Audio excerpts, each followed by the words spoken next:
Assalamualaikum warahmatullahi wabarakatuh. Bismillahirrahmanirrahim. Innal hamdalillah nahmaduhu wa nasta'inuhu wa nastaghfiruh wa na'udzu billahi min shururi anfusina wa sayyiati a'malina. Man yahdihillahu fala mudilla lahu wa man yudlil fala hadiya lahu. Wa asyhadu an la ilaha illallah wahdahu la syarika lahu wa asyhadu anna Muhammadan 'abduhu wa rasuluh. يا أيها الذين آمنوا اتقوا الله حق تقاته ولا تموتن إلا وأنتم مسلمون يا أيها الناس اتقوا ربكم الذي خلقكم من نفس واحدة وخلق منها زوجها وبث منهما رجالا كثيرا ونساء واتقوا الله الذي تساءلون به والأرحام إن الله كان عليكم رقيبا يا أيها الذين آمنوا اتقوا الله حق تقاته ولا تموتن إلا وأنتم مسلمون يا أيها الناس اتقوا ربكم الذي خلقكم من نفس واحدة وخلق منها زوجها وبث منهما رجالا كثيرا ونساء واتقوا الله الذي تساءلون به والأرحام إن الله كان عليكم رقيبا يا أيها الذين آمنوا اتقوا الله وقولوا قولا سديدا يصلح لكم أعمالكم ويغفر لكم ذنوبكم ومن يطع الله ورسوله فقد فاز فوزا عظيما أما بعد فإن أصدق الحديث كتاب الله وأحسن الهدي هدي محمد صلى الله عليه وعلى آله وسلم وشر الأمور محدثاتها وكل محدثة بدعة وكل بدعة ضلالة وكل ضلالة في النار. Alhamdulillah, kita bersyukur pada Allah Subhanahu wa taala pada hari ini, hari Rabu pagi 15 Zulhijjah 1441 Hijriah, kita dimudahkan oleh Allah Subhanahu wa taala untuk kembali duduk bersama di dalam kajian Islam ilmiah untuk Roja TV, Radio Roja, dan seluruh kaum muslimin yang mengikuti kajian ini. Membaca kitab Rasailu Tahumul Mar'ah al-Muslimah, risalah penting untuk muslimah yang ditulis oleh Fadilatul Syekh Al-Allamah Abdul Razzaq bin Abdul Muhsin Al-Badr Hafizahumallahu Ta'ala. Salawat dan salam semoga selalu Allah berikan kepada Nabi kita Muhammad sallallahu alaihi wa ala alihi wasallam, pada keluarga beliau, para sahabat, serta orang-orang yang mengikuti beliau sampai hari kiamat kelak. Dengan nama-nama Allah yang husna dan sifat-sifatnya yang ulia, kita berdoa, Allahumma inna nas'aluka ilman nafi'an wa rizqan tayyiban wa amalan mutaqabbala. Allahumma anfa'na bima 'allamtana wa 'allimna ma yanfa'una wa zidna ilma. Allahumma inna na'udzubika min ilmin la yanfa' wa min qalbin la yakhsha' wa min nafsin la tashba' wa min du'ain la yusma'. Allahumma amin. Ahibati hafizakumullah, para pemirsa Roja TV, para pendengar Radio Roja, dan seluruh kaum muslimin yang mengikuti kajian ini dimanapun berada, yang saya cintai karena Allah, semoga Allah Subhanahu wa taala selalu menjaga kita.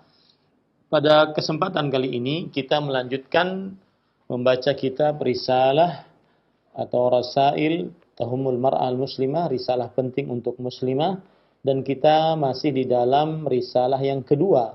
Risalah yang kedua yang diberikan judul oleh penulisnya Mau'izatun Nisa, nasihat untuk wanita. Dan pada kesempatan kali ini kita masuk kepada bab Qissatum Ra'atin min Ahlil Jannah. Kisah seorang wanita dari penghuni surga. Kisah seorang wanita dari penghuni surga. Jadi insyaallah ta'ala kita akan membaca apa yang disebutkan oleh penulis Syekh Al-Allamah Abdul Razzaq bin Abdul Muhsin Al-Badr Hafizahumallahu ta'ala tentang kisah seorang wanita yang dijamin surga oleh Rasulullah sallallahu alaihi wasallam berdasarkan wahyu dari Allah Subhanahu wa ta'ala. Baik, kita baca apa yang disebutkan oleh penulis Hafizahullahu ta'ala. Wa hadhihi qissatun ajibatun 'azimah. Ini adalah kisah yang menakjubkan dan sangat agung. Fiha ibratun wa'idhah. Di dalamnya terdapat pelajaran dan juga nasihat. Innaha qissatu imra'atin min ahli jannah. Kisahnya adalah sebuah kisah seorang wanita dari penghuni surga. Artinya wanita ini ketika hidup di dunia sudah dinyatakan sebagai penghuni surga oleh Rasulullah sallallahu alaihi wasallam berdasarkan wahyu tentunya dari Allah Subhanahu wa taala. Rawal Bukhari wa Muslimun fi sahihaihima an Atha ibn Abi Rabah rahimahullahu qala li Ibnu Abbas radhiyallahu anhuma. Diriwayatkan oleh Imam Bukhari dan Imam Muslim di dalam kitab sahih mereka berdua, yaitu Sahih Bukhari, Sahih Muslim. As-sahhu kitabai ba'da al-Quran bittifaqil ulama. Dua kitab yang paling sahih setelah Al-Quran dengan kesepakatan para ulama rahimahumullah dari mulai abad ke-3 Hijriah sampai sekarang. Beliau berdua meriwayatkan dari Atha bin Abi Rabah rahimahullah, seorang tabi'in. Beliau berkata, Abdullah bin Abbas radhiyallahu anhu, seorang sahabat Rasulullah sallallahu alaihi wasallam, ahli tafsir dan juga sahabat yang muda di zaman Rasulullah sallallahu alaihi wasallam masih hidup. Abdullah bin Abbas radhiyallahu anhu berkata kepadaku yaitu berarti kepada Atha bin Abi Rabah rahimahullahu taala, ala urika imra'atan min ahli jannah. Maukah aku beritahukan engkau tentang seorang wanita dari penghuni surga? Kata Atha bin Abi Rabah rahimahullah, bala, iya tentu. Qala hadhihi al-mar'atu as-sauda. Ini wanita yang berkulit hitam. Di sini terdapat pelajaran bahwa surga tidak mengenal kulit, warna kulit. Surga tidak mengenal strata pendidikan. Surga tidak mengenal strata keturunan, tingkatan sosial, tetapi surga mengenal iman dan takwa. Rasulullah sallallahu alaihi wa alihi wasallam bersabda, la tanzur, inna Allah la yanzuru ila amwalikum wala ila aswarikum walakin yanzuru ila qulubikum wa a'malikum. Allah tidak melihat kepada harta kalian, kepada rupa kalian, akan tetapi Allah melihat kepada hati, yaitu iman dan amalan kalian. Itu yang menjadi standar bagi surga, iman dan amal. Maka lihat kata Abdullah bin Abbas radhiyallahu anhu, hadhil mar'atus sauda, ini wanita yang berkulit hitam. Itulah penghuni surga. Atatin Nabiya sallallahu alaihi wasallam faqal. Beliau, wanita tersebut pernah mendatangi Nabi Muhammad sallallahu alaihi wasallam faqalat. Wanita tersebut berkata, inni usra', aku sering kesurupan. Wa inni atakasyaf, dan aku jika kesurupan terbuka auratku. Fad'ullaha li, maka wahai Rasulullah sallallahu alaihi wasallam berdoalah kepada aku. Jadi perempuan ini beliau sering kesurupan, dimasuki jin. Kemudian saat kesurupan maka jin berusaha untuk membuka aurat perempuan tersebut. Ini menunjukkan bahwasanya salah satu trik iblis dan juga pengikut-pengikutnya dari bangsa jin dan manusia adalah membuka aurat wanita dan laki-laki. Ya, sebagaimana Nabi Adam alaihissalam dan Hawa alaihissalam ketika fa'akala minha fabadat lahuma sawatuhuma. Ketika kedua-duanya makan dari pohon yang ada di dalam surga akibat bisikan syaitan, maka setelah makan nampaklah dari keduanya aurat mereka berdua. Ini akibat was-was bisikan dari syaitan.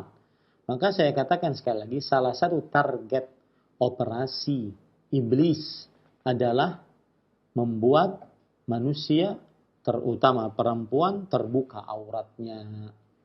Ya. Sebagaimana hadis ini. Wa inni usra' wa inni atakasyaf. Aku kesurupan dan aku terbuka auratku. Fad'ullah li, berdoalah kepada Allah untukku. Ini menunjukkan bahwasanya para sahabat Nabi radhiyallahu anhum meminta doa kepada Rasulullah SAW saat Rasulullah SAW masih hidup. Maka ini diperbolehkan. Adapun ketika Rasulullah SAW sekarang sudah meninggal, maka tidak diperbolehkan kita meminta kepada Rasulullah SAW agar mendoakannya. Karena Rasulullah SAW berpindah dari alam dunia ke alam barzakh setelah beliau meninggal 14 abad yang lalu. Siapa yang membolehkan bahwasanya meminta agar didoakan oleh Rasulullah SAW saat beliau sudah meninggal, maka dia wajib untuk mendatangkan dalil bahwasanya boleh untuk meminta doa dari Rasulullah SAW agar Rasulullah SAW mendoakannya saat Rasulullah SAW meninggal, dan ini tidak ada dalil. Maka boleh berdoa kepada Rasulullah, meminta kepada Rasulullah SAW agar mendoakan seseorang saat Rasulullah SAW masih hidup, boleh. Adapun sudah meninggal, maka belum ada dalil akan kebolehan hal tersebut. Baik. Kemudian di sini juga menunjukkan bahwasanya boleh meminta didoakan oleh orang lain. Tidak mengapa. Boleh meminta didoakan oleh orang lain. Ini boleh saja, tidak mengapa. Ya. Para ikhwan yang dirahmati oleh Allah Subhanahu wa taala, lalu Rasulullah SAW menanggapi permintaan tersebut. Kata beliau, "In syi'ti sabarti walakil jannah wa in syi'ti da'autullaha an yu'afiki." Jika engkau menghendaki, wahai perempuan, engkau bersabar dan bagimu surga. Artinya, aku tidak mendoakanmu, tapi engkau bersabar atas penyakitmu, maka bagimu surga. Tetapi jika engkau menghendaki, aku akan berdoa kepada Allah agar Allah menyembuhkanmu. Jadi ada dua pilihan di situ. Maka perempuan ini berkata, asbiru. Aku bersabar, wahai Rasulullah SAW. Ini menunjukkan salah satu gaya hidup para salafus saleh, para sahabat, laki-laki dan perempuan dari sahabat Nabi radhiyallahu anhum. Mereka senantiasa yang ada dalam pikiran mereka adalah bagaimana saya bisa masuk surga. Ya, ketika ada dua pilihan, maka yang dipilih adalah pilihan yang menghantarkannya ke dalam surga. Meskipun di dunia dia mendapati kesulitan.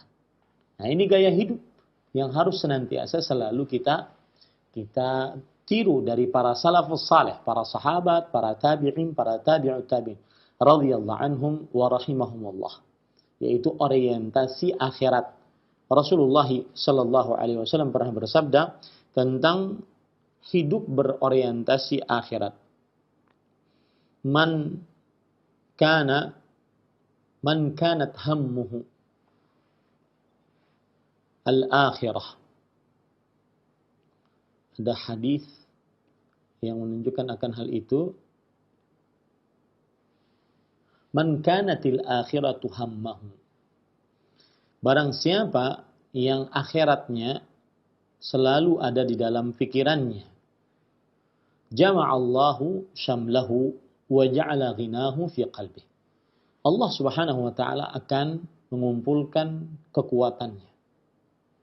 Allah Subhanahu wa taala akan menguatkan usahanya. Wa ja'ala ghinahu fi qalbih. Dan Allah Subhanahu wa taala akan menjadikan rasa kecukupannya di dalam hatinya. Wa atathu dunya wa hiya raghimah. Dan datang kepadanya dunia dalam keadaan dia menolaknya. Ini indahnya orang yang senantiasa berorientasi akhirat. Dan itu yang terjadi pada siapa? Pada perempuan ini. Asbiru. Saya bersabar, wahai Rasulullah. Faqalat inni atakashaf fad'ullaha li alla atakashaf. Tetapi wahai Rasulullah, aku kalau sedang kesurupan, maka aku terbuka auratku. Berdoalah engkau kepada Allah agar aku tidak terbuka aurat. Maka Rasulullah SAW mendoakan yang itu saja. Penyakitnya enggak. Ya. Nah, para ikhwan yang dirahmati oleh Allah Subhanahu wa taala, sebelum kita baca penjelasan dari Asy-Syaikh Al-Allamah Profesor Dr. Abdul Razak bin Abdul Muhsin Al-Badr hafizahumullah, kita ingin mendudukkan permasalahan dulu, apa hukum meninggalkan berobat bagi orang yang sakit. Apa hukum meninggalkan obat bagi orang yang sakit? Artinya dia tidak berobat. Maka kita katakan terjadi khilaf di antara para ulama tentang hukum berobat. Jumhur ulama mengatakan tidak wajib. Mengatakan tidak wajib. Dan sebagian ulama berpendapat bahwa wajib jika seorang manusia takut nyawanya terancam jika tidak berobat. Jadi ada dua pendapat. Tidak wajib sama sekali berobat. Mau dia mati, mau tidak mati, tidak wajib berobat. Ya, berobat maksudnya di sini baik obat syar'i ataupun dia obat medis. Ya, obat syar'i seperti misalkan madu, habatus sauda, ajwa, ataupun medis seperti obat-obat yang lainnya. Maka jumhur ulama, kebanyakan para ulama mengatakan tidak wajib. Sebagian dari ulama mengatakan bahwa wajib jika seorang manusia takut terhadap nyawanya jika dia tidak berobat. Syekhul Islam Ibnu Taimiyah rahimahullah berkata, "Laisa biwajibin 'inda jamaahiril a'immah. Innama aujabahu ta'ifatun qalilatun min ashabi Syafi'i wa Ahmad." Yang artinya, menurut jumhur ulama, mayoritas para ulama tidak wajib. Sesungguhnya yang mewajibkannya hanya sekelompok kecil dari ulama mazhab Syafi'i dan juga Imam Ahmad.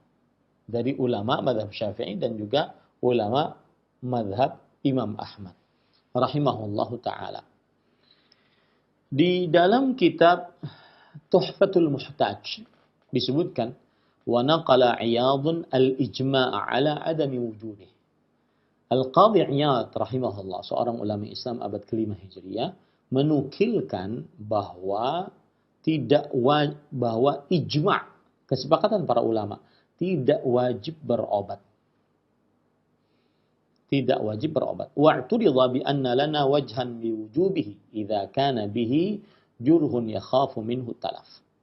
Dan pendapat Qadhi Iyad ini dibantah, disanggah bahwasanya mazhab Asy-Syafi'i mempunyai sisi tentang kewajibannya.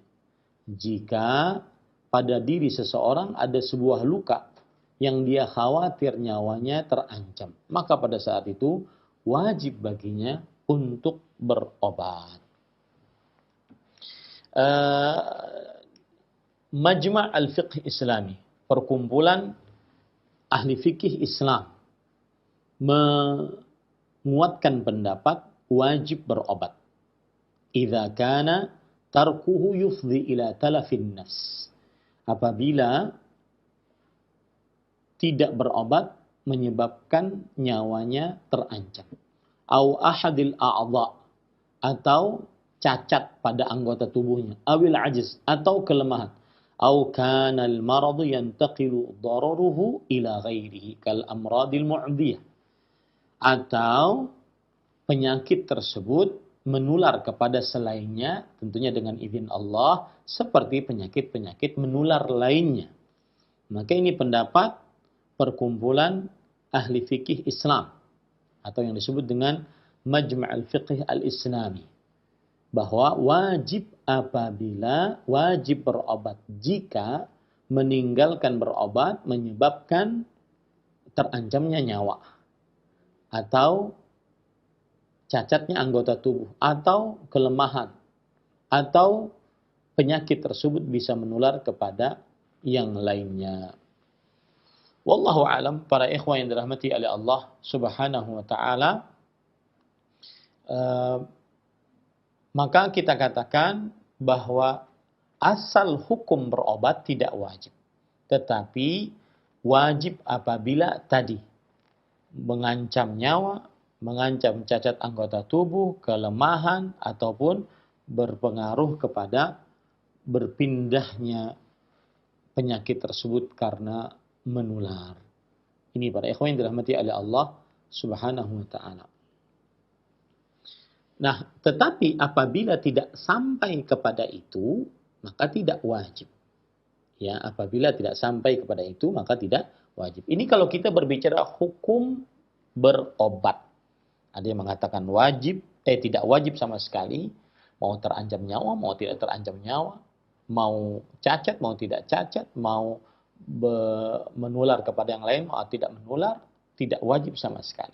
Ada yang mengatakan wajib. Dan kita ambil pendapat ini wajib apabila ada mengancam nyawa, kecacatan, kemudian menular kepada yang lain, ataupun sangat lemahnya manusia. Baik, kemudian terjadi khilaf lagi di antara para ulama rahimahumullah taala. Mana yang lebih utama? Kalau tadi berbicara hukum kan? Berbicara hukum. Mana yang lebih utama? Berobat atau tidak berobat? Maka ahibati hafizakumullah, dalil-dalil tegas berdasarkan hadis-hadis Rasul sallallahu alaihi wasallam menunjukkan bahwa berobat lebih utama, dan ini adalah pendapat jumhur rahimahullah taala. Perkataan Imam As-Safarini di dalam kitab Ghidha'ul Albab, wa qila fi'lu tadawi afdalu min tarkihi. Ada yang berpendapat bahwasanya mengerjakan berobat saat sakit ini lebih utama dibandingkan meninggalkan berobat. Wa bihi qala ba'du Syafi'iyah. Dan ini adalah pendapat sebagian ulama mazhab Syafi'i. Wa dzakara al-Imam An-Nawawi fi syarhi Muslim annahu madhhabu Syafi'i wa jumhurus salaf wa 'ammatul khalaf. Dan Imam An-Nawawi rahimahullah dalam kitab beliau Al-Minhaj Syarah Nawawi ala Sahih Muslim menyebutkan bahwasanya pendapat ini adalah pendapatnya mazhab Syafi'i dan mayoritas ulama salaf dari para sahabat, para tabi'in, para tabi'ut tabi'in, dan kebanyakan ulama khalaf, generasi-generasi terakhir dari abad ke-4, ke-5 dan seterusnya. Wa qata'a bihi Ibnul Jauzi min a'immatina fil Minhaj wal Qadhi wa Ibnu Aqil wa ghairihim. Bahkan ditegaskan oleh Imam Ibnul Jauzi, kemudian juga oleh Imam Al-Qadhi'iyah, kemudian Ibnu Aqil, dan selain ulama-ulama Syafi'iyah mengatakan bahwasanya lebih utama berobat dibandingkan tidak berobat. Ini para ikhwan yang dirahmati oleh Allah Subhanahu wa taala. Nah, dan perhatikan juga masalah berobat ini, karena tadi kan wanita dari wanita yang berkulit hitam yang sudah dijamin surga ini kan beliau akhirnya memilih bersabar. Nah, dari situ kita ambil permasalahan ini. Baik. Kemudian ada permasalahan, apakah berobat menafikan, meniadakan tawakal? Maka kita katakan berobat tidak meniadakan tawakal kepada Allah Subhanahu wa taala. Kenapa? Karena Nabi Muhammad sallallahu alaihi wasallam berobat, satu. Yang kedua, Nabi Muhammad SAW memerintahkan umatnya untuk berobat. Dua. Dan Nabi Muhammad SAW adalah Sayyidul Mutawakkilin. Beliau adalah pemimpin orang-orang yang bertawakal kepada Allah Subhanahu wa taala. Imam Ibnu Qayyim Al-Jauziyah rahimahullah dalam kitab beliau Zadul Ma'ad mengatakan, "Fil ahaditsis sahihati al-amru bit-tadawi." Terdapat di dalam hadis-hadis yang sahih perintah untuk berobat.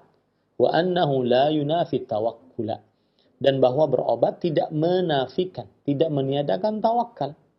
Kama la yunafihi daf'ul ju' wal 'atash wal har wal bard wa bi'adadiha. Bal la tatimmu haqiqatu tauhid illa bimubasharatil asbab allati nassabaha Allahu muqtadayatin limusabbabatiha qadaran wa syar'an. Perhatikan, ini penting. Kata beliau bahwa berobat tidak menafikan tawakal. Sebagaimana juga tidak menafikan tawakal orang menghilangkan rasa lapar, menghilangkan rasa haus, menghilangkan rasa panas, menghilangkan rasa dingin dengan mengerjakan kebalikannya. Ini tidak menghilangkan tawakal. Jadi kalau orang lapar kemudian dia makan, itu bukan berarti dia tidak tawakal. Kalau orang minum, kemudian kalau orang haus kemudian dia minum, bukan berarti tidak tawakal. Kalau kedinginan kemudian dia pakai jaket, ini bukan berarti tidak tawakal. Kalau kepanasan kemudian dia membuka baju pakai kipas angin, pakai AC, bukan berarti mengurangi tawakal. Bahkan kata Imam Al-Qayyim rahimahullah, tidak sempurna hakikat tauhid kecuali dengan mengerjakan sebab yang diperintahkan oleh Allah Subhanahu wa taala dan dijadikan oleh Allah Subhanahu wa taala sebagai konsekuensi dari akibat, baik itu secara takdir, kekuasaan Allah ataupun secara syar'i. Wa anna ta'tilaha yaqdahu fi nafsi tawakkul. Dan tidak mengerjakan sebab ini merusak ataupun mencela tentang hakikat tawakal tersebut. Kama yaqdahu fil amri wal hikmah. Sebagaimana juga mencela tentang perintah dan juga hikmah. Wa yud'ifuhu min haitsu yadhunnu mu'attiluha anna tarkaha aqwa fit tawakkul. Dari sisi bahwa orang yang tidak mengerjakan sebab kadang mengira bahwa dengan tidak mengerjakan sebab itu berarti lebih tawakal. Ini tidak benar. Sama seperti sekarang pandemi COVID-19. Mengatakan bahwasanya saya tidak pakai masker, ya, karena saya bertawakal kepada Allah Subhanahu wa taala. Maka ini tidak benar. Menganggap bahwa orang yang tidak memakai masker lebih bertawakal kepada Allah Subhanahu wa taala, lebih kuat tawakalnya. Ini tidak benar. Ya, harus kita pahami bahwa mengerjakan sebab tidak menafikan tawakal. Bahkan hakikat tawakal adalah mengerjakan sebab. Ya, hakikat tawakal adalah mengerjakan sebab.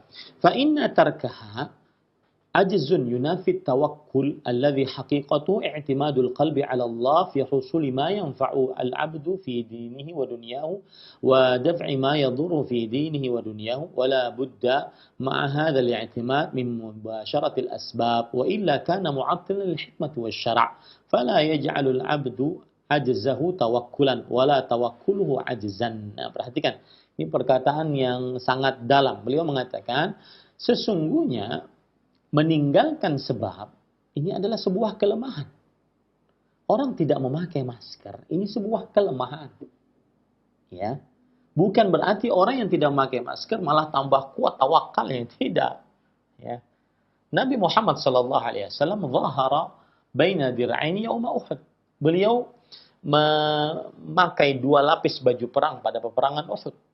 Kemudian beliau masuk kota Mekah ketika penaklukan kota Mekah, menunggangi onta wa ala ra'sihil mighfar, dan di atas kepala beliau ada penutup kepala perang. Ya. Ini sayyidul mutawakkilin. Lihat, tarku al-asbab ajzun yunafi tawakkul. Meninggalkan sebab itu kelemahan yang meniadakan tawakal. Yang mana hakikat tawakal adalah menyandarkan hati kepada Allah untuk mendapatkan apa yang baik bagi seorang hamba, baik di dunianya ataupun di akhiratnya, dan menahan apa yang buruk bagi seorang hamba, baik perkara dunianya ataupun perkara akhiratnya, perkara agamanya. Nah, dan harus dengan sandaran ini mengerjakan sebab. Kemudian kita berdoa kepada Allah agar dijauhkan dan diafiahkan dari segala macam virus dan penyakit, terutama penyakit COVID-19 ini pada saat-saat ini. Ya, orang yang tidak memakai masker berarti dia meniadakan hikmah bahwa penularan COVID-19 melalui droplet, ya, kepada orang lain yang dihirup ke hidung ataupun masuk ke dalam tenggorokan sehingga berpengaruh kepada alat pernafasannya. Nah, ketika orang tidak memakai itu dengan dalih dia bertawakal, berarti dia menafikan hikmah. Sebab akibat itu namanya hikmah. Menafikan adanya sebab dan adanya akibat. Dan juga menafikan syariat. Ya. Maka kemudian Imam Al-Qayyim mengatakan, فَلَا يَجْعَلُ الْعَبْدُ عَجْزَهُ تَوَكُّلًا. Maka jangan seorang hamba menjadikan sikap lemahnya sebagai bentuk tawakal. Ini tidak benar. Ya. Pada saat sekarang ini, memakai masker adalah tawakal. Yang tidak memakai masker berarti dia adalah pasrah. Jangan sampai kata pasrah dia ini dijadikan sebagai tawakal kepada Allah. Wala tawakkulahu ajzan. Wala tawakkulahu ajzan. Dan jangan sampai dia jadikan bertawakal dia sebagai bentuk kelemahan. Orang memakai masker dianggap sebagai orang lemah, tidak bertawakal. Ini tidak benar. Jangan dipaling. Nah, ini para ikhwan. Nah, mungkin timbul pertanyaan sekarang. Di antaranya misalkan hadis yang diriwayatkan oleh Imam Bukhari tentang 70 orang dari umat Rasulullah SAW masuk surga tanpa hisab, tanpa azab. Sifat mereka adalah la yastarqun, tidak meminta diruqyah. Maka di dalam hadis ini ada anjuran untuk tidak meminta diruqyah oleh orang lain. Tetapi ingat, ini bukan berarti ya tidak diperbolehkan atau bertentangan dengan berobat. Bertentangan dengan berobat. Tidak minta diruqyah bukan berarti bertentangan dengan berobat. Artinya kalau orang berobat berarti sama saja dia minta bantuan kepada orang lain, tidak bertawakal kepada Allah. Maka lihat penjelasan Imam Ibnu Utsaimin di dalam kitab Fatawa Nurun 'ala Darb. La yadkhulu fi dzalika man 'arada nafsahu 'ala at-tabib lid-dawa. Tidak masuk ke dalam minta diruqyah adalah seorang yang datang ke dokter untuk berobat. Ini tidak masuk. Karena Nabi Muhammad SAW tidak mengucapkan la yatadawawun. Tidak mengucapkan bahwa sifat dari 70 orang yang masuk surga tanpa hisab, tanpa azab adalah yang tidak berobat. Tidak. Tetapi beliau mengatakan la yastarqun, tidak minta diruqyah. Ya, tidak minta diruqyah. Jadi orang tidak minta diruqyah tidak masuk ke dalam orang yang datang ke dokter untuk berobat. Ini tidak masuk ke dalam ini. Ya, kecuali kata Imam Ibnu Utsaimin, illa an yu'alliqal insanu qalbahu bit-tabib. Kecuali seorang manusia bergantung hatinya kepada dokter tersebut. Wa yakunu raja'uhu wa khawfuhu minal maradi muta'alliqan bit-tabib. Maka akhirnya rasa harapnya, rasa takutnya bergantung dengan dokter tersebut. Fahadha yanqusu tawakkuluhu 'ala Allah azza wa jalla, atau fahadha yunqisu tawakkulahu 'ala Allah azza wa jalla. Maka ini mengurangi tawakalnya kepada Allah Subhanahu wa taala. Fayanbaghi lil insan idza dhahaba ila al-atibba an ya'taqida anna hadha min babi badril asbab. Nah, ini penting. Maka setiap orang apabila pergi ke rumah sakit, ke dokter, dia meyakini dalam hatinya dia sedang mengerjakan sebab. Itu saja. Mengerjakan sebab agar sembuh. Wa annal musabbiba huwa Allah azza wa jalla subhanahu wa ta'ala wahdah. Dan bahwasanya yang menyebabkan sebab tersebut bermanfaat adalah Allah subhanahu wa ta'ala. Wa annahu huwa alladhi biyadihi syifa. Dan di tangan Allah lah kesembuhan penyakit. Hatta la yunqisu tawakkulahu. Sampai tidak mengurangi tawakalnya. Jadi seperti itu ya. Hadis tentang 70 ribu orang yang masuk surga tanpa hisab, tanpa azab. Dan di dalamnya ada sifatnya la yastarqun. Tidak minta diruqyah. Ini bukan berarti tidak boleh berobat. Orang yang datang ke dokter untuk berobat, maka dalam hatinya dia meyakini bahwa ini adalah bentuk mengerjakan sebab. Ya, dan itu tidak mengurangi tawakal. Asalkan dia tetap meyakini bahwa penyembuhnya adalah Allah. Hatinya bergantung hanya kepada Allah. Harapan, rasa takut hanya kepada Allah, bukan kepada dokter. Begitu ya. Nah, jadi sekali lagi, ahibati, hafizakumullah ta'ala, bahwa hadis yang kita baca ini menunjukkan bolehnya meninggalkan berobat ya di dalam keadaan seperti ini bagi siapa yang kuat kesabarannya, kuat tekadnya ya. Perhatikan para ikhwan yang dirahmati oleh Allah Subhanahu wa taala, penjelasan dari Al-Hafidz Ibnu Hajar terhadap hadis yang kita baca tadi.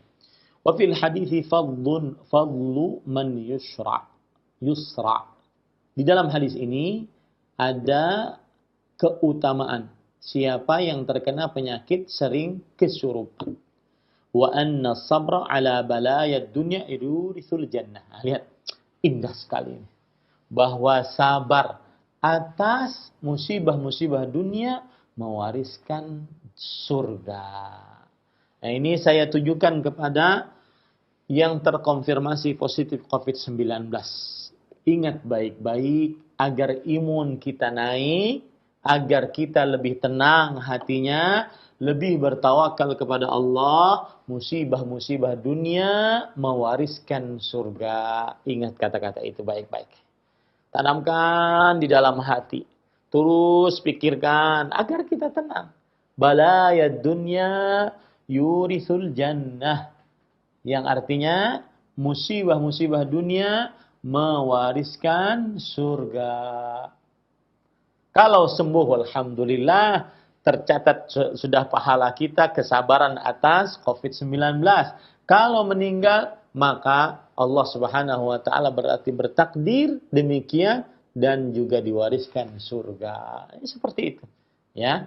Dan bagi yang sehat-sehat belum terkena, la qaddarallah, ya, jangan sampai Allah mudah-mudahan kita dijauhkan dari semua takdir buruk, maka agar senantiasa tetap menjaga protokoler kesehatan, mengambil sebab-sebab tawakal, ya, mengerjakan sebab-sebab, dan itu sebenarnya adalah sedang bertawakal, seperti meningkatkan rasa husnudzan kepada Allah, berdoa, zikir pagi. Saya ingin cerita, ada pesan dari dokter kawan saya, beliau tinggal di Bekasi, dan beliau salah satu yang menjadi rujukan di rumah sakit rujukan pertama dan kedua di Jabodetabek untuk penyakit COVID-19. Beliau sering menasihati para dokter. Alhamdulillah, mudah-mudahan dengan izin Allah Subhanahu wa taala beliau dijauhkan dari penyakit COVID-19 ini. Beliau sering menasihati para dokter. Kakak beliau adalah seorang dokter, adik juga beliau seorang dokter. Sudah dua-duanya, kakak dan adik, terpapar konfirmasi positif COVID-19. Tetapi alhamdulillah sembuh. Kemudian beliau mengatakan kepada para dokter bahwa kita ini harus bertawakal kepada Allah. Salah satu jenis tawakal di samping kita memakai peralatan-peralatan perlindungan diri, ya, untuk tenaga medis, maka kita juga jangan lupa untuk berzikir kepada Allah Subhanahu wa taala. Terutama zikir pagi, zikir sore. Saya saja yang mendengar cerita waktu itu ketika saya teleponan dengan beliau, saya saja yang mendengar waktu itu langsung tersontak. Yang mungkin ada beberapa hari kita tinggalkan, ada beberapa hari kita remehkan, maka semakin kita mendengar cerita seperti itu, kita semakin bersemangat untuk membaca zikir pagi dan zikir sore, ya. Dan saya nasihatkan kepada ahli medis agar menjauhi hal-hal yang tidak bermanfaat, apalagi cenderung kepada maksiat dan dosa serta diharamkan. Seperti misalkan bermain aplikasi yang di dalamnya ada joget-joget, musik-musik, memperlihatkan aurat. Semestinya seseorang yang sedang mengurus pasien-pasien terkonfirmasi positif COVID-19, kita berdoa kepada Allah agar kita dijauhkan. Ini semestinya lebih mendekatkan pasien-pasien tersebut kepada Allah, agar lebih bersabar atas takdir Allah, atas lebih bersyukur atas apa yang Allah Subhanahu wa taala berikan, sehingga imunnya naik. Ya, sehingga imunnya naik. Nah, ini pesan agar beliau minta disampaikan kepada khalayak ramai. Sampaikan Ustadz bahwasanya salah satu tindakan preventif dan kuratif untuk menghadapi penyakit ini adalah bertawakal kepada Allah Subhanahu wa taala. Salah satu jenisnya adalah membaca zikir pagi, zikir sore. Ya, mungkin dokternya juga mendengar saat ini. Sudah saya sampaikan Pak Dokter pesannya, ya, dan mudah-mudahan menjadi amal saleh yang diterima oleh Allah Subhanahu wa taala. Dan saya juga ingin mengingatkan kepada para ikhwah sekalian kaum muslimin yang dirahmati oleh Allah Subhanahu wa taala, yaitu tadi juga saya mendapatkan kabar dan juga cerita dari kawan seperjuangan yang terkonfirmasi positif COVID-19 dan alhamdulillah beliau sudah sembuh, bahwasanya salah satu yang sangat buruk dibisikkan oleh syaitan saat kita setelah tes rapid kemudian dinyatakan reaktif, kemudian dites swab, kemudian saat menunggu hasil tes tersebut, maka syaitan benar-benar gigih untuk membuat manusia putus asa dari rahmat Allah, membuat manusia berburuk sangka kepada Allah. Padahal Allah Subhanahu wa taala berfirman, "Ya bani yadhhabu fatahassasu min Yusuf wa akhihi wa la tay'asu min rauhillah innahu la ya'asu min rauhillah illa al-qaumul kafirun." Kata Nabi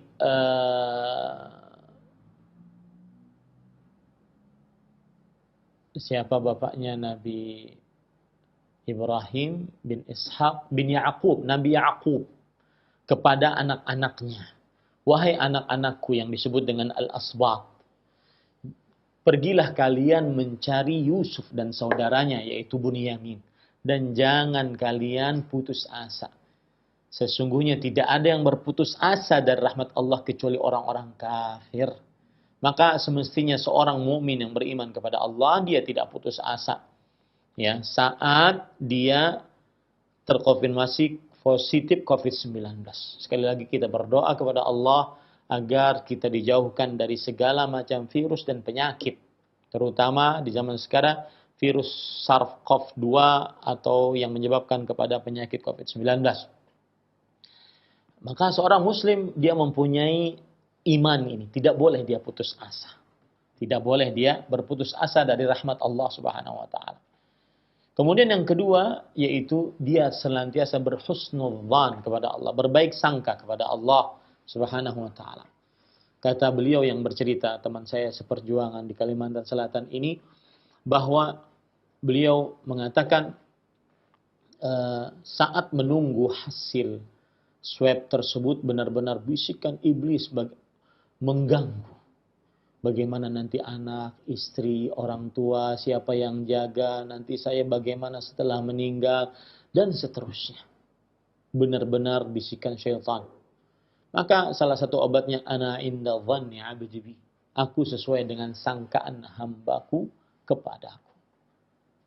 In dhanna bi khair fa khair, wa in dhanna bi syarran fa syarr. Jika hambaku menyangkaku baik, maka akan baik.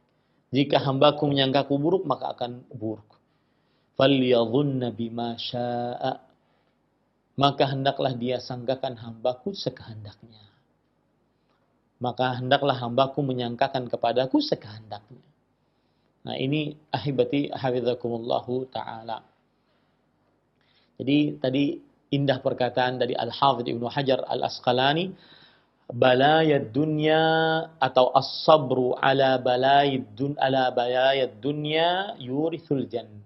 Sabar atas musibah-musibah dunia mewariskan surga. Itu yang kita kembang biakkan di dalam perasaan kita, di dalam hati kita, dalam pikiran kita. As-sabru ala balayad dunya yurithul jannah. Wa anna al-akhdha bisyiddati afdala min al-akhdhi birrukhsah. Nah, ini pelajaran juga yang disebutkan oleh Hafidh Ibnu Hajar pada hadis ini, bahwa mengambil perkara yang sulit lebih utama dibanding mengambil perkara yang ringan, ya. Liman alima min nafsi taqata wa lam yad'uf an iltizami syiddah. Tapi tidak semua orang, bagi siapa yang mengetahui dari dirinya dia kuat dan tidak lemah untuk senantiasa selalu sabar saat sulit. Nah, boleh saja ini. Ya, seperti perempuan ini, beliau mengatakan asbiru Wah, aku bersabar wahai Rasulullah. Sulit mungkin kesurupan, senantiasa tidak sadar, ya sulit mungkin. Tetapi beliau merasa kuat, ya. Maka beliau memilih itu. Kata Imam Al-Hafidh Ibnu Hajar, lebih utama untuk melakukan seperti ini dibandingkan mengambil sebuah keringan. Bagi siapa yang kuat, bagi siapa yang tidak kuat ya sudah, ya ambil keringanan. Wa fihi dalilun ala jawazi tarkit tadawi. Di dalam hadis ini juga terdapat dalil atas kebolehan meninggalkan obat atau meninggalkan berobat. Kita sebutkan tadi, ini pembicaraannya adalah keutamaan. Bukan hukum, wajib atau tidak wajib. Keutamaan. Keutamaan utama mana? Berobatkah atau tidak berobatkah? Maka jawabannya keutamaan berobat. Tetapi boleh meninggalkan tidak berobat. Boleh meninggalkan berobat. Tidak mau berobat boleh. Ya, asalkan dia kuat. Wa fihi anna ilaja al-amradi kulliha atau kullaha bid-du'a wal-iltihai ila Allah anja'a wa anfa'a min al-ilaji bil-aqaqir. Ini perkataan indah. Di dalam hadis ini bahwa berobat dari penyakit-penyakit seluruhnya dengan doa, mendekatkan diri kepada Allah, lebih mandi kata orang Jawa, lebih manjur, lebih bermanfaat daripada berobat dengan obat-obat medis, obat-obat ramuan racikan. Ini para ikhwah. Kenapa? Karena perempuan ini kan minta didoakan oleh Rasulullah sallallahu alaihi wasallam. Wa anna ta'thira dzalika wa infi'alul badani anhu a'zam min ta'thir adwiya al-badaniyah. Dan bahwa pengaruh doa dan juga sugesti pada tubuh ini lebih agung, lebih terasa pengaruhnya dibandingkan obat-obat medis. Walakin innama yanja'u bi amrain. Akan tetapi seseorang akan manjur obatnya dengan dua perkara. Ahadihima min jihatil alil wa huwa sidqul qasdi. Yaitu yang pertama dari sisi al-alil. Seorang yang sakit dia benar-benar menuju kepada Allah. Wal akhar min jihatil mudawi wa huwa quwwatu tawajjuhi wa quwwatu qalbihi bittaqwa wat tawakkul. Yang kedua yaitu dari sisi yang berobat, yaitu kuatnya menghadapnya dia kepada Allah, kuatnya hatinya takwa dan tawakalnya kepada Allah Subhanahu wa taala. Nah, ini pelajaran yang sangat menarik dari Al-Hafidh Ibnu Hajar Al-Asqalani rahimahullah terhadap hadis tadi. Nah, kita lanjut sekarang kepada apa yang disebutkan oleh penulis. Lina ta'ammal, dan sebelumnya mungkin sekarang sudah habis waktunya dan waktu pertanyaan ya, tetapi saya minta 5 menit saja. Sebelumnya saya ingin mengingatkan kepada para pemirsa, bukan saya berarti ingin berlambat-lambat sampai 45 menit ya, akan tetapi di daerah rumah saya itu internetnya kurang bagus. Maka saya harus dari pesantren dan ilmu ke studio. Dan di sini studionya di tengah kota, jadi internetnya bagus. Maka jarang terputus-putus ya. Pada sebelumnya kita coba dari pesantren kurang bagus. Maka mohon dimaklumi. Sedangkan dari pesantren sampai ke studio lumayan hampir 1 jam. Ya, jadi mohon dimaklumi ya. Kita baca sedikit apa yang disebutkan oleh penulis rahimahullah hafizahullah taala. Lina ta'ammal fi qissati hadhihi al-mar'ati al-'azimah. Mari kita perhatikan tentang kisah wanita yang agung ini. Fa hadhil mar'ah ma'aha imanun wa sidqun wa naqa'un wa safa' wa dinun wa haya.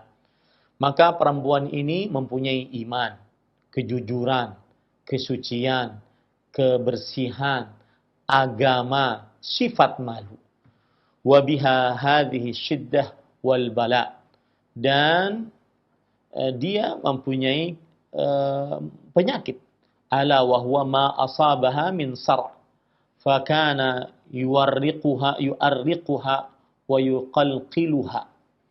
Maka yang beliau dapati adalah yaitu berupa as-sar'. Sar' ini kadang kesurupan Kadang ini menyulitkan beliau. Yu'ziha wa yadjuruha, menyakiti beliau dan membuat beliau tidak tenang. Faja'at talibatan minan Nabi sallallahu alaihi wasallam an yad'u Allah laha an yakshifa ma biha min dur wa an yarfa anha ma asabaha min bala. Fa'arsyadaha alaihi salatu wassalam ila ma huwa a'zamu laha min dhalik ala wa huwa an tasbira ala syiddati wal bala'i wal la'wa'i. Ini yang beliau akhirnya datang kepada Nabi Muhammad SAW meminta agar Nabi Muhammad SAW mendoakan beliau kepada Allah Subhanahu wa taala untuk menghilangkan apa yang beliau rasakan dari penyakit, mengangkat apa yang beliau rasakan dari penyakit. Maka Nabi Muhammad SAW memberikan petunjuk kepada apa yang lebih agung dari permintaannya, yaitu bersabar atas kesulitan, bala dan juga musibah. Wa takunul aqibatul jannata, dan dengan sabar tersebut maka akibatnya adalah surga kelak. Fakhtarat husnal aqibah, maka perempuan ini sahabiyah, sahabat wanita Rasulullah SAW radhiyallahu anha ini memilih akhirnya hidup yang baik, yaitu surga. Wa jamilal ma'al, dan tempat tinggal yang baik. Wa antakuna min ahlil jannah bidhamanati Rasulillah sallallahu alaihi wasallam idza sabarat, yaitu beliau menjadi penghuni surga dengan jaminan Rasulullah sallallahu alaihi wasallam jika beliau bersabar. Fakhtarat radhiyallahu anha as-sabra, maka akhirnya perempuan sahabat wanita Rasulullah sallallahu alaihi wasallam ini radhiyallahu anha memilih sabar. Illa annahu baqiya yu'arriquha ma kana yusibuha min takashshufi ba'di awratiha, melainkan akhirnya beliau masih tersisa yang menyulitkan beliau, yaitu apa yang menimpa beliau berupa terbuka sebagian auratnya, wa dhuhuri ba'di a'dha'i jismiha hala sar'iha, dan terlihat nampak sebagian anggota tubuhnya saat beliau sedang kesurupan. Ma'annaha ma'dzurah fi hadhihi al-hali maradhiyah. Lihat, padahal perempuan ini ada uzur. Meskipun terbuka auratnya, dia tidak sadar karena sedang sakit pada saat itu, tidak sadar. Falaysat mukhtaratan lidzalik. Beliau tidak memilih untuk terbuka sebagian dari anggota tubuhnya pada saat itu. Artinya beliau punya uzur. Wala qabilatan lahu, dan beliau tidak menerima akan hal itu, wala radiyatan bihi, dan tidak rela akan hal itu. Wa ma'a dzalika syiddatu haya'iha wa quwwatu imaniha wa naqa'u qalbiha wa husnu zakaiha ja'alaha taqlaqu ashaddal qalaq min hadzal inkishaf.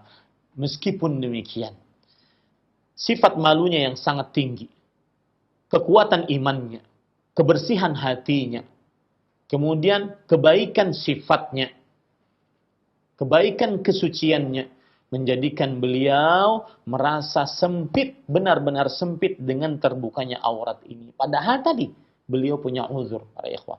Fakhtarat radhiyallahu anha as-sabra walahal jannah. Maka akhirnya perempuan ini memilih sabar dan baginya surga. Illa annaha qalat inni atakashaf. Cuma beliau mengatakan, aku terbuka auratku wahai Rasulullah. Ai anna hadza amrun la atamakkanu minas sabri alaihi. Ini penjelasan menarik, bahwa terbukanya auratku ini aku tidak sanggup untuk bersabar atasnya. Wa in kana waqi'an ghairi ikhtiyari minni. Meskipun itu terjadi bukan karena pilihanku. Lihat, subhanallah. Saat seorang perempuan benar-benar suci hatinya, bersih hatinya, tinggi sifat malunya, kuat imannya, maka meskipun terbuka auratnya tanpa pilihannya, bukan sengaja, dia tetap tidak sabar akan hal itu. Semestinya seperti itu seorang perempuan. Wa in kana waqi'an an ghairi ikhtiyari minni fada'alaha Rasulullah sallallahu alaihi wasallam fakanat ba'da dzalika tasra'u wa la tatakashaf bi da'wati Nabi sallallahu alaihi wasallam. Maka Rasul sallallahu alaihi wasallam mendoakannya. Maka akhirnya setelah itu kadang beliau kesurupan dan beliau terbuka auratnya, tidak terbuka auratnya dengan doa dari Nabi Muhammad sallallahu alaihi wa ala alihi wasallam. Kita lanjutkan nanti pada pertemuan yang akan datang. Masih banyak apa yang dijelaskan oleh Al-Imam Al-Syekh Al-Allamah Profesor Dr. Abdul Razak bin Abdul Muhsin Al-Badr hafizahullah taala. Saya kembalikan acara kepada Akhi Ari hafizahullah taala. Wallahu a'lam. Barakallahu fikum, jazakallahu khairan. Terima kasih pada Ustadz yang telah membimbing dan menyampaikan pelajaran yang begitu bermanfaat untuk kita semuanya. Semoga pertemuan kita yang singkat ini dapat mendatangkan banyak faedah dan kita bisa mengamalkannya dalam ketaatan kepada Allah Azza wa Jalla. Ikhwatul Islam, kami berikan kesempatan bagi Anda yang ingin bertanya secara langsung. Silahkan mulai sekarang kami buka line telepon. Sebutkan nama Anda dan dari mana Anda berasal. Kami harapkan pertanyaan berkesesuaian dengan pembahasan yang telah disampaikan oleh Ustadz pada kesempatan kali ini. Silahkan. Telepon yang pertama. Halo. Halo, Assalamualaikum warahmatullahi wabarakatuh. Waalaikumsalam. Dengan siapa ini Ibu? Di mana? Ibu Samia di Cibinong. Ibu Samia agak menjauh dari televisi atau radionya Ibu, suaranya feedback atau dikecilkan. Ya. Ini Ustaz, apakah seorang wanita ikutan berdosa waktu ada seseorang mengajak siwala pemikat untuk suaminya atau pemikat jinak untuk anaknya supaya nurut? Itu dia mengingkari dan belum memahami kalau yang diajakin itu hal-hal yang menyangkut kesyirikan. Nah, yang saya tanyakan tadi, apakah dia ikutan berdosa? Nah, setelah itu dia mengenal sunnah dan menyadari kekeliruannya mau diajak. Mohon saya sekat, jazakumullah khairan. Assalamualaikum warahmatullahi wabarakatuh. Waalaikumsalam warahmatullahi wabarakatuh. Terima kasih Ibu atas pertanyaannya. Silakan Ustaz.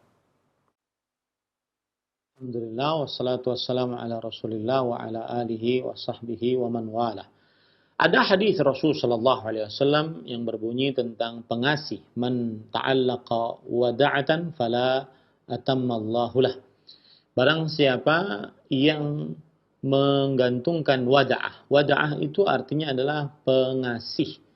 Ya, maka Allah tidak akan sempurnakan urusannya. Man ta'allaqa tamimatan fala atammallahu lah. Barang siapa yang menggantungkan jimat maka Allah tidak akan man ta'allaqa wada'atan fala wada'allahu lah. Barang siapa yang menggantungkan pengasih maka Allah tidak akan buat hatinya tenang. Wa man ta'allaqa tamimatan fala atammahullahu lah.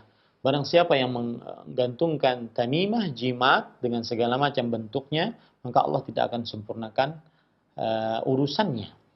Dan Rasul sallallahu alaihi wasallam bersabda, man allaqa tamimatan faqad asyrak. Barang siapa yang menggantung tamimah, jimat dengan segala macam bentuknya, maka sungguh dia telah melakukan kesyirikan. Dan syirik yang dimaksud di sini adalah syirik asghar. Nah, apabila orang tua atau istri dia setuju dengan pemberian pengikat atau pengasih kepada suaminya untuk diberikan hal tersebut ataupun untuk anaknya agar anaknya menurut, maka jika sang istri ini bukan yang melakukan tetapi dia membiarkan, maka ini termasuk berdosa dan masuk ke dalam hadis Rasul sallallahu alaihi wasallam tadi, yaitu melakukan syirik asghar. Ya, melakukan syirik asghar. Perbuatan tersebut termasuk daripada perbuatan syirik asghar. Maka pelakunya bertobat kepada Allah Subhanahu wa taala dan musnahkan apa yang sudah diberikan oleh dukun tentang pengasih-pengasih tersebut, ya, jimat-jimat tersebut, dan dia bertobat dengan sebenar-benarnya kepada Allah Subhanahu wa taala. Wallahu a'lam. Naam. Iya Ustaz, barakallahu fikum. Terima kasih atas jawaban dan nasihat yang bermanfaat yang telah disampaikan kepada yang bertanya khususnya dan kita semuanya yang menyimak pada kesempatan kali ini. Selanjutnya kami berikan kesempatan kembali, silahkan. Halo. Halo, Assalamualaikum. Waalaikumsalam warahmatullahi. Dengan Ibu siapa ini di mana? Dengan Ibu Yuyun di Sulawesi Tenggara. Silahkan Ibu pertanyaannya.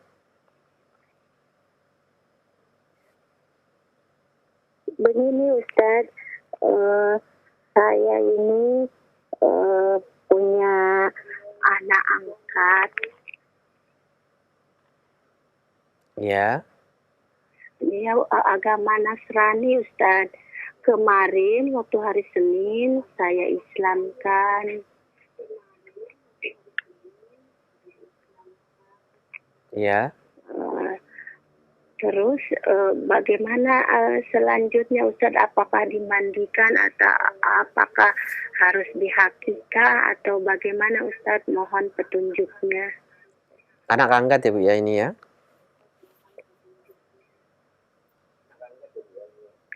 Iya, tadinya ini Ustaz, anak-anak teman anak saya mulai dari SMP. Tapi tidak diurus sama orang tuanya, masih Nasrani, marah karena tidak setuju masuk Islam. Iya, baik Ibu. Terima kasih. Iya, tapi bapaknya itu melepaskan jalan saja, saya mendukung katanya begitu. Iya, baik Ibu. Terima kasih atas pertanyaannya. Iya. Ditunggu nasihat dari Ustaz. Iya, ya. Assalamualaikum. Waalaikumsalam warahmatullahi wabarakatuh. Silakan Ustaz. Bismillah, walhamdulillah, wassalatu wassalamu ala rasulillah. Terima kasih Ibu atas pertanyaannya, Ibu dari Sulawesi Tenggara. Semoga amal ibadah Ibu diterima oleh Allah Subhanahu wa Ta'ala, yaitu mengislamkan seorang yang beragama Nasrani. Dan ahibati, hafidhakumullahu ta'ala, adapun apa yang disebutkan tentang anak angkat, maka kita harus dudukkan dulu bahwa dalam agama Islam telah dihapuskan hukum anak angkat. Dalam artian dihapuskan yaitu seorang anak yang kita angkat menjadi anak kita tidak diperbolehkan untuk dinasabkan kepada kita ataupun kepada suami kita. Misalkan tadi anak angkatnya perempuan, maka namanya Fatimah, maka dia dibintikan tetap kepada bapaknya, bukan kepada ayah angkatnya. Berdasarkan surat Al-Ahzab ayat 40, Allah Subhanahu wa taala berfirman, "Maka Muhammad aba ahadin min rijalikum walakin Rasulullah wa khataman nabiyyin." Muhammad sallallahu alaihi wasallam itu sekali-kali bukanlah bapak dari seorang laki-laki di antara kalian, tetapi beliau adalah Rasulullah dan penutup para nabi, dan adalah Allah Subhanahu wa taala Maha mengetahui segala sesuatu. Itu poin pertama tentang apa yang ditanyakan. Tetapi apabila yang dimaksud mengangkat anak yaitu mengurusnya, maka boleh saja. Bahkan ini termasuk dari amal saleh, ya, mengurusnya. Apalagi kalau seandainya yang diurus tersebut adalah anak yatim ataupun anak miskin, maka ini amal saleh. Rasulullah SAW bersabda, "Ana wa kafirul yatimi kahataini fil jannah." Aku dan orang yang mengurus anak yatim seperti ini di dalam surga, yaitu dekat sekali oleh Rasulullah, oleh Allah Subhanahu wa taala, didekatkan kedudukannya dengan Rasulullah sallallahu alaihi wa ala alihi wasallam. Kemudian ahibati hafizakumullahu ta'ala, setelah dia masuk dalam agama Islam, maka perhatikan, jangan sampai yang mengangkat anak tadi, kalau anaknya sudah baligh, maka berlakulah hukum-hukum Islam.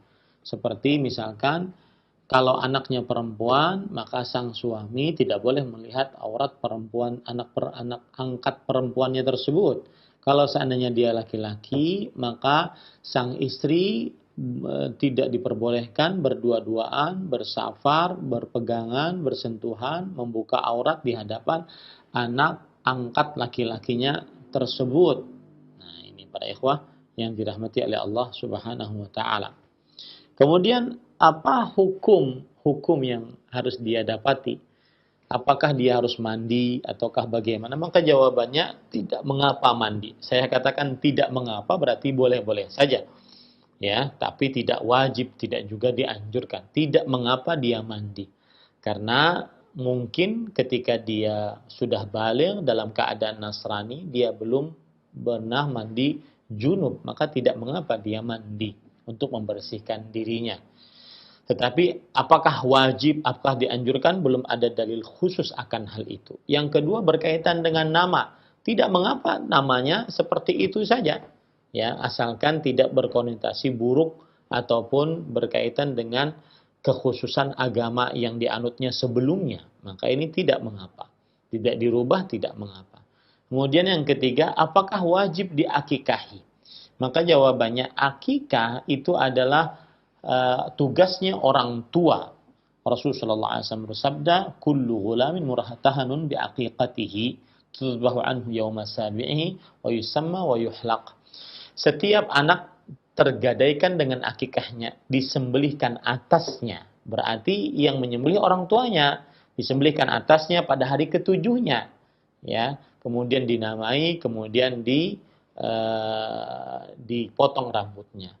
Nah, apabila si anak ini sudah besar, sudah dewasa, maka kalau seandainya orang tua angkatnya dalam tanda kutip yang mengurusnya ingin mengakikahinya, boleh saja, tidak mengapa. Tetapi sebenarnya itu tugas orang tua kandungnya. Nah, orang tua kandungnya, Ustaz, dia Nasrani, tidak tahu apa, maka pada saat itu saya katakan tadi, tidak mengapa orang tua angkatnya yang mengurusnya untuk mengakikahinya, meskipun tidak wajib, ya.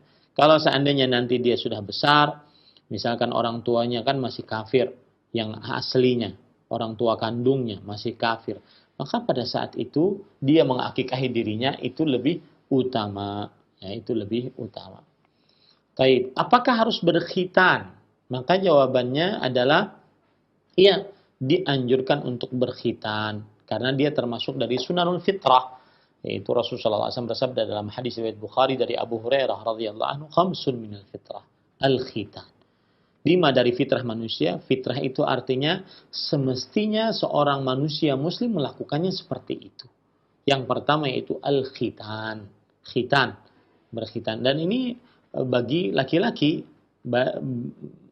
baik itu dia masih kecil ataupun beranjak dewasa ataupun sudah baligh, dianjurkan untuk berkhitan, ya, dianjurkan untuk berkhitan.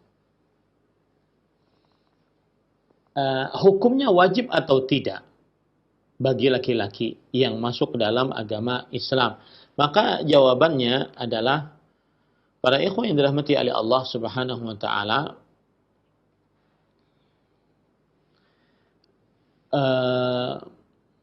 bagi siapa yang berkhitan, bagi siapa laki-laki yang masuk dalam agama Islam untuk berkhitan, maka boleh saja seorang laki-laki yang sudah dewasa, sudah balik untuk berkhitan. Kenapa demikian? Karena disebutkan dalam hadis riwayat Bukhari dan Muslim, ikhtatana Ibrahim alaihissalam wa huwa ibnu 80 sana. Nabi Ibrahim alaihissalam berkhitan ketika berumur 80 tahun. Ya. Para imam berbeda pendapat tentang hukum berkhitan. Ya. Imam Ahmad, Imam Asy-Syafi'i, Imam Malik mengatakan wajib. Bahkan Imam Malik dalam hal ini sangat keras. Sampai beliau mengatakan, "Man lam yakhtatin lam tajuz imamatuhu wa lam tuqbal syahadatuhu." Siapa yang tidak berkhitan, maka tidak boleh dia jadi imam salat dan tidak diterima persaksiannya atau syahadatnya. Dan sebagian atau kebanyakan dari ahli fikih, mereka mengatakan bahwa khitan adalah sunnah. Ya, khitan adalah sunnah. Seperti mazhab Abu Hanifah, kemudian Al-Hasan Al-Basri rahimahullahu ta'ala. Khitan adalah sunnah. Nah, para ikhwan yang dirahmati oleh Allah Subhanahu wa ta'ala, yang jelas terjadi khilaf di antara para ulama tentang akan hal ini.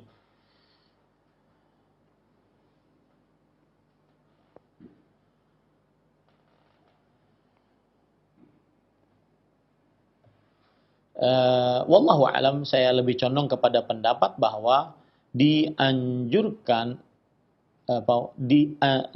disyariatkan seorang laki-laki untuk berkhitan.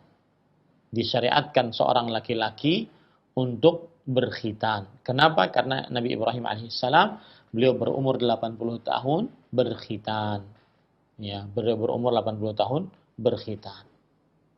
Wallahu a'lam.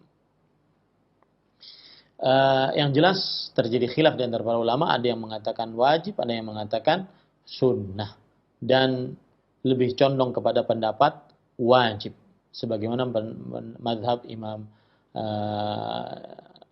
Ahmad, Imam Ibnu Qudamah di dalam kitabnya Al-Mughni mengatakan fa ammal khitan fawajibun 'ala rijal makramatun 'ala nisa.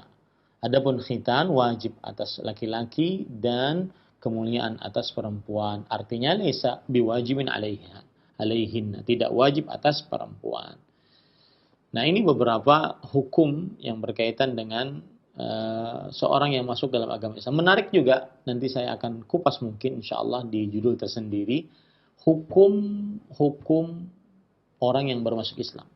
Apa saja hukum-hukum yang dia harus kerjakan dan dia harus ketahui bagi siapa saja yang baru masuk dalam agama Islam. Wallahu a'lam. Nah. Barakallahu fikum. Terima kasih kepada Ustadz yang telah menasihati dan menyampaikan bimbingan kepada ibu yang bertanya. Serta untuk kita semuanya, semoga bermanfaat untuk kita. Dan berikut kami berikan kesempatan kembali untuk telepon yang ketiga, silakan. Ya, halo. Halo, assalamualaikum. Waalaikumsalam. Dengan ibu siapa? Di mana?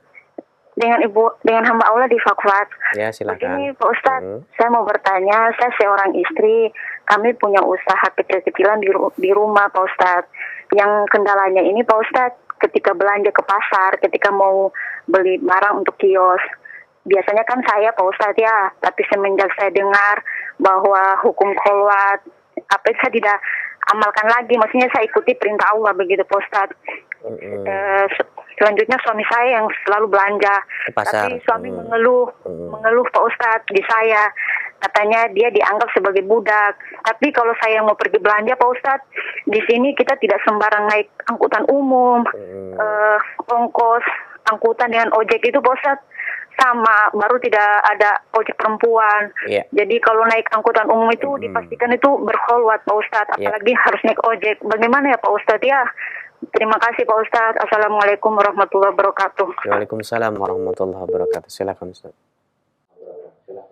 Bismillah, alhamdulillah, wassalatu wassalamu ala rasulillah. Maka jawabannya, kita harus meyakini dulu dalam hati kita seyakin-yakinnya bahwa man yattaqillah yaj'al lahu makhraja. Siapa yang bertakwa kepada Allah, maka Allah Subhanahu wa taala akan menjadikan jalan keluar untuknya.